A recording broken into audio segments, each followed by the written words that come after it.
Sa layuning makumbinsi at makaiwas sa abala ang mga taxpayers paggamit sa lumang ITR form, pinayagan na rin ng BIR. Narito ang report ni George Bando.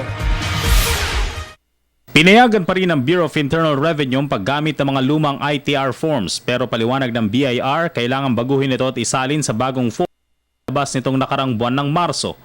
Unang-una, halos basic informations, yun pa rin ang hinihingi sa lumang return sa bagong return. Pangalawa, the amount of tax due na babayaran mo doon sa lumang return at sa bagong return, pareho lang din eh.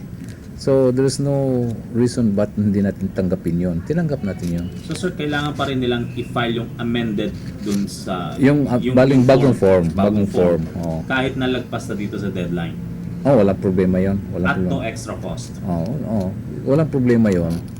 Sa Revenue Region 7, naitala ang mataas na turnout ng mga ITR filers at umaasa ang BIR na may sasali nito sa mas mataas na tax collections ng kawanihan. Meron ding nagpa-file na supposedly hindi na nagpa-file. So ito yung madagdag natin doon sa ating mga taxpayer na mandatory mag-file talaga.